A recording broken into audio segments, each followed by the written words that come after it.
If you spend a lot of time on the internet, on various Facebook groups or other social media groups, you will know that dress codes can cause a bit of controversy.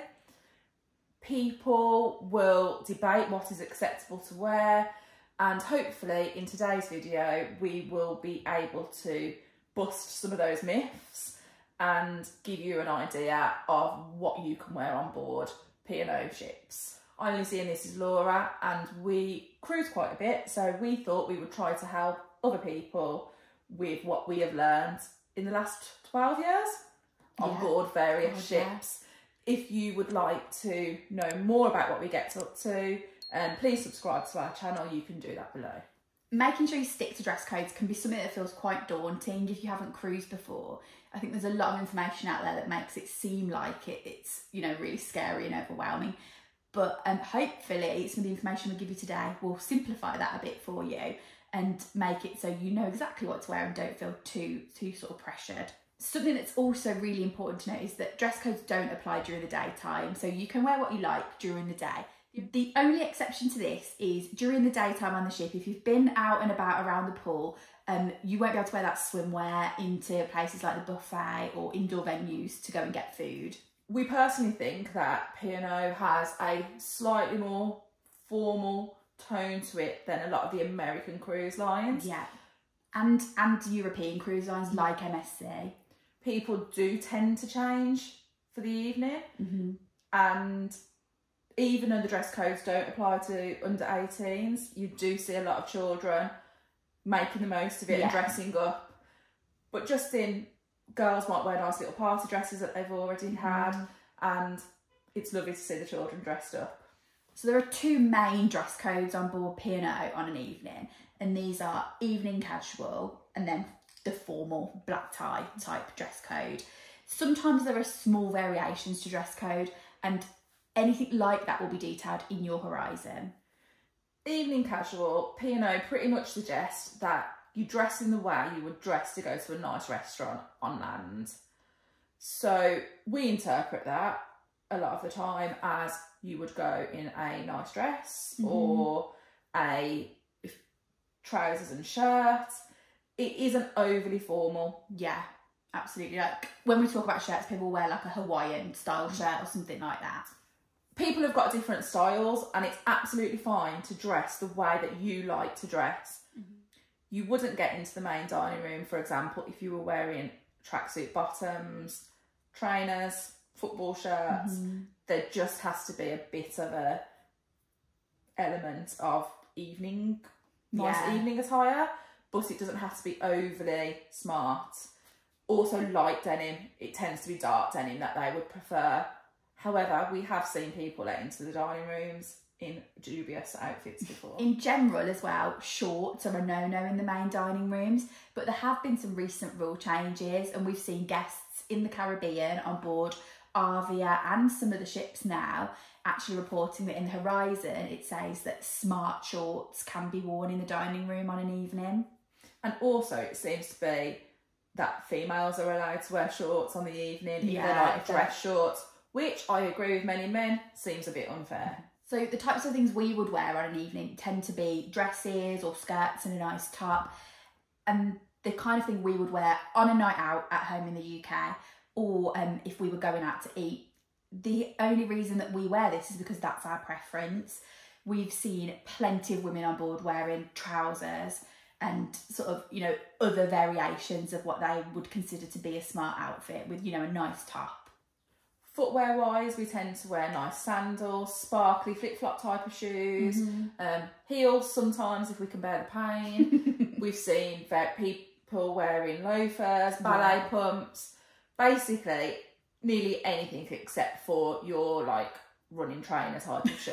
Obviously we travel together, don't have men in our party, but sometimes we do. Oh yeah, sometimes. But men we've seen on board tend to wear trousers, sort of sometimes smarter jeans or chinos, and then with those a shoe, which could be quite a casual shoe sometimes. You'll see it again like a loafer style shoe, and then a shirt or a polo, like a smart polo.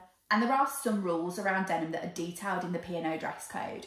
where it says that the denim should be dark. They won't admit people wearing ripped denim into dining rooms. So just be aware that if you are wearing denim like that, there is a chance that you might be turned away from venues. So then the second dress code is black tie, and that applies to celebration nights and formal nights, because depending on what ship you're on board, depends on what they are called. This is the dress code that causes people the most stress.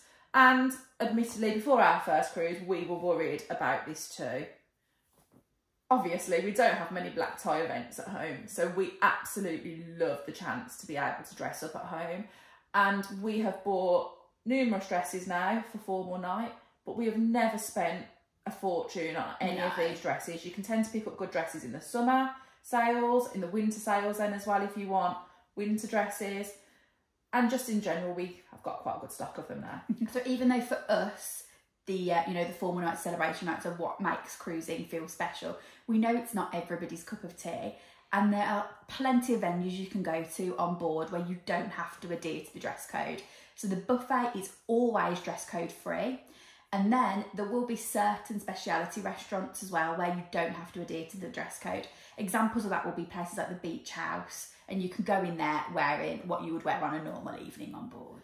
As we said, we have now got a good stock of dresses that we'd wear on formal nights. Some of these are full length, some of them aren't. Yeah.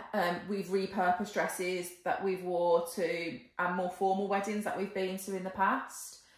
And basically, P&O suggests it should be a full length gown or a cocktail dress. And again, we find that is quite open to your own personal interpretation. Yeah.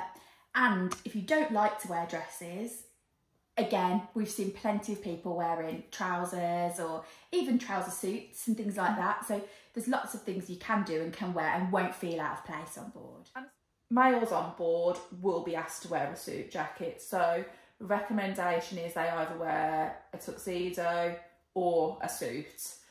They need to wear the suit jacket to go into the main dining room. Yes. And we have seen people turned away in the past for not wearing a jacket, or they've had to run back to their cabin to go and get it. Once you're in the main dining room, you can just put it on the back of your chair and you don't need to have it on.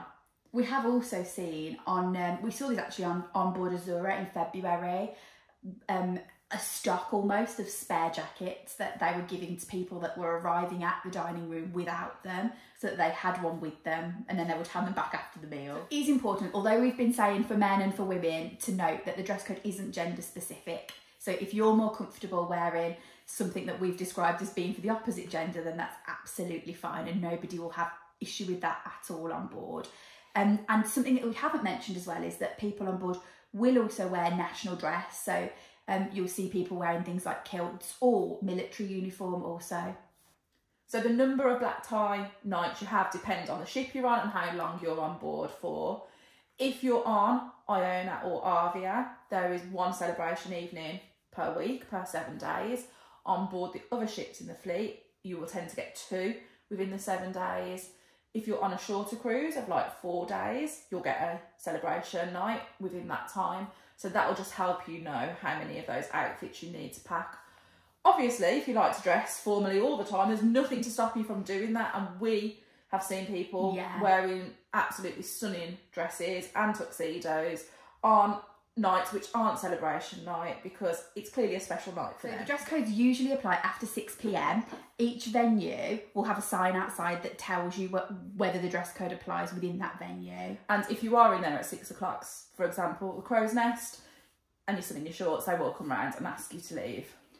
We do have some information on our website, which is sistersontheseas.com, that tells you which venues on each ship that the dress code applies in. So we'll make sure that's always kept up to date on there, so do feel free to check that out. Thanks for watching. Don't forget to like this video and make sure you subscribe to our channel. You can also follow us on social media. We're Sisters on the Seas.